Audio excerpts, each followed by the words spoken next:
Assalamualaikum warahmatullahi wabarakatuh. Baik, kita lanjutkan sekarang. Kita mulai dengan prinsip-prinsip etika tanggung jawab.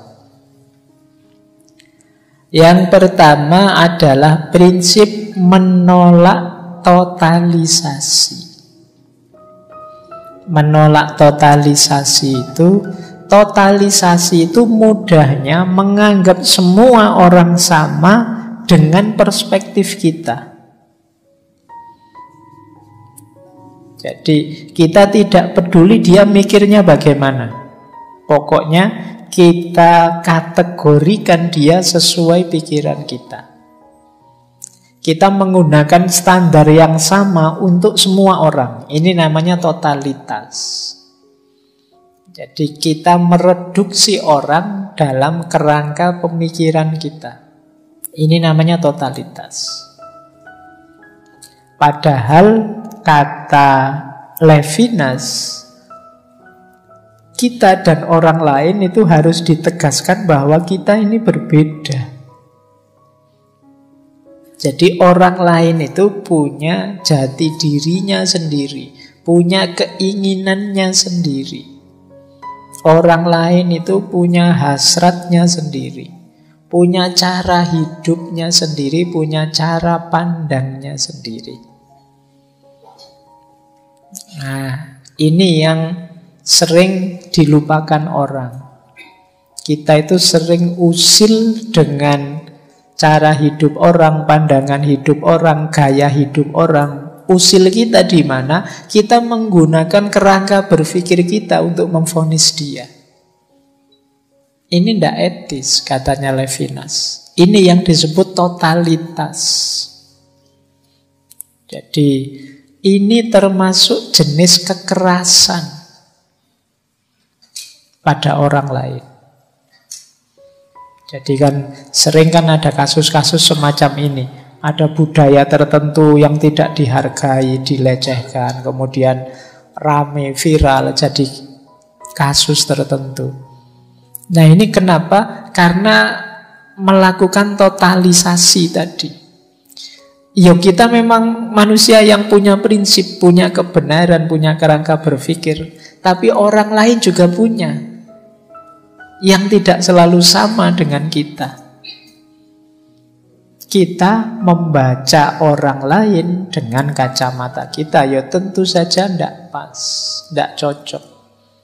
Mentang-mentang saya tidak suka tidak suka kopi, misalnya saya bilang takmir tidak usah nyediain kopi lah, teh saja lah lebih sehat kok. Atau air putih saja ya minggu depan, air putih itu lebih sehat. Dokter juga bilang begitu. Ini namanya totalisasi. Memperlakukan orang lain secara sama, semuanya dengan perspektif kita yang satu itu. Ini namanya totalisasi. Mari semuanya mengikuti saya ngaji filsafat. Ngaji filsafat ini penting loh. Ini nanti misalnya itu promosi. Nah ini juga kalau tidak mempertimbangkan masing-masing orang bisa masuk totalisasi. Apa iya semua orang butuh filsafat misalnya? Apa iya semua orang punya passion di situ misalnya? Oh tapi ini penting kok Pak, ini induknya semua ilmu, ibunya semua ilmu. Kita sering promosi begitu. Ya, boleh saja kita menjelaskan begitu, tapi kalau kita memaksakan orang harus begitu, namanya totalisasi. Untung itu tidak ada yang tanya kalau ibunya filsafat, bapaknya siapa? Kok punya anak banyak sekali ilmu-ilmu. Oke, jadi prinsip pertama ini berarti apa? Orang yang melakukan totalisasi itu tidak etis. Jadi kalau kalian menilai orang, menjudge orang hanya dengan perspektifmu saja dan kamu anggap semua orang itu sama, itulah totalisasi. Nah, semoga teman-teman mulai paham sekarang arahnya etika tanggung jawab ini. Jadi bertanggung jawab tidak berarti kita memaksakan pandangan kita, perspektif kita, keinginan kita sebagai sama dengan pandangan, perspektif, keinginannya orang lain.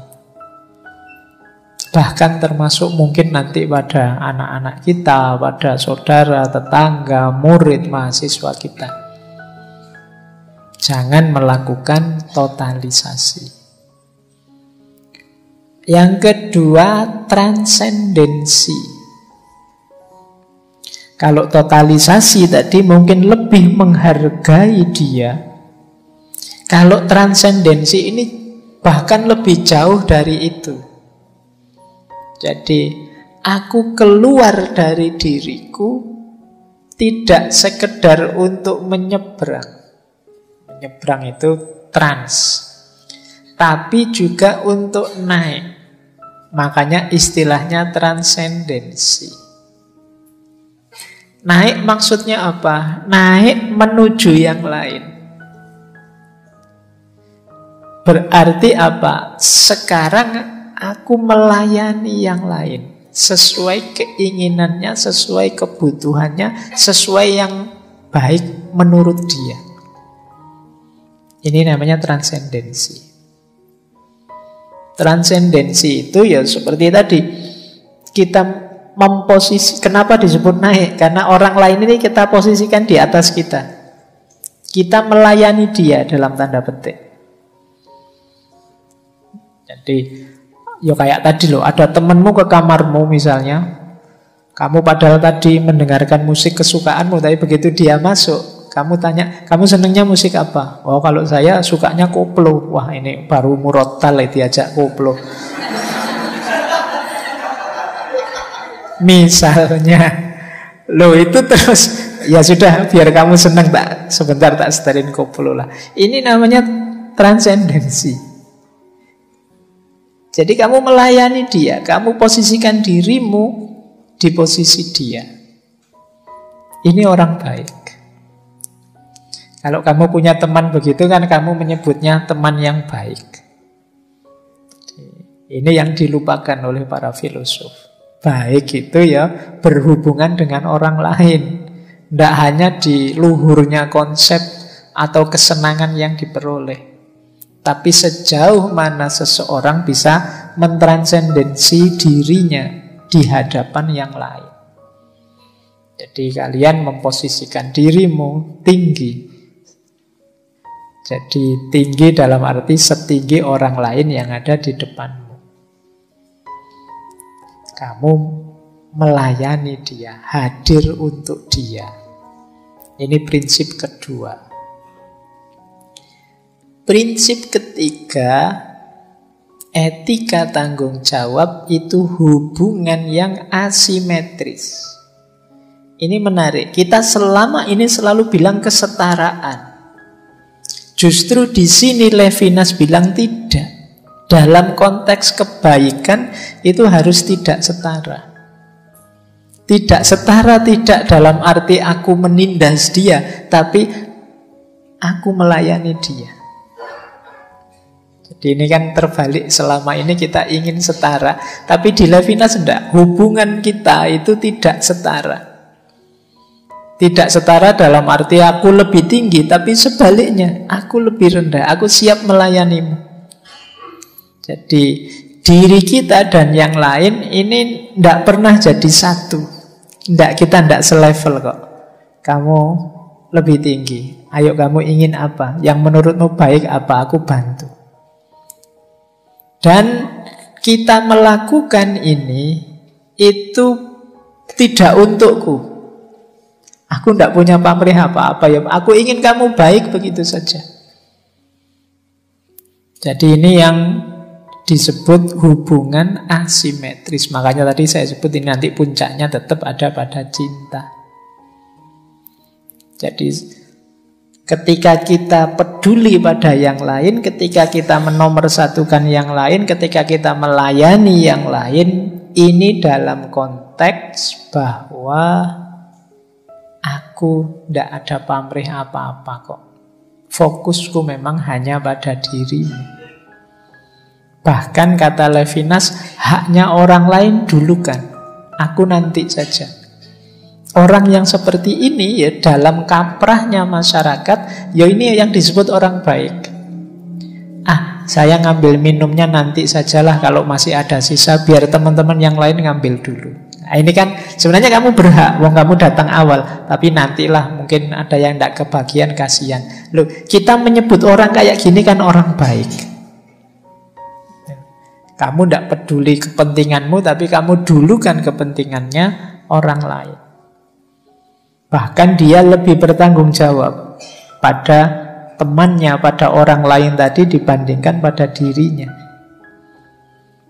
Kalau temannya datang, sudah makan? Belum. Mbok beli makan, tidak bawa uang. Ini pakai uangku dulu, padahal kamu sendiri belum makan.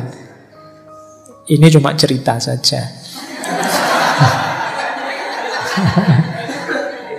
Cuma cerita, tidak tahu kenyataannya. Oh, ini kan teman seperti ini kan kamu sebut teman yang excellent, teman yang baik.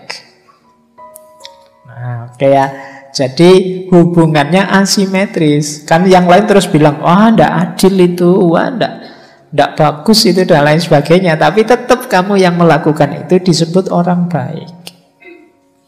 Kalau simetris saja, yo pertimbangan hak, pertimbangan balasan tadi, pertimbangan tanggung jawab tadi, yo setara saja. Kalau setara saja, tidak ada yang disebut orang baik, yo biasa saja, memang itu haknya. Tapi kebaikan itu yo ketika orang melayani yang lain, melakukan kebaikan tanpa menghitung, tanpa menuntut apa yang dia dapat. Inilah orang baik. Oke, untuk malam hari ini saya cukupkan sekian dulu. Mohon maaf kalau ada yang kurang berkenan, mungkin 1-2 kekurangan apa, mohon dimaklumi. Kalau ada kekhilafan, kealpaan yang teman-teman ngerti benernya seperti apa, ya silahkan disampaikan.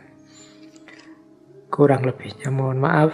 Wallahul muwaffiq, wallahu a'lam bissawab. Wassalamualaikum warahmatullahi wabarakatuh.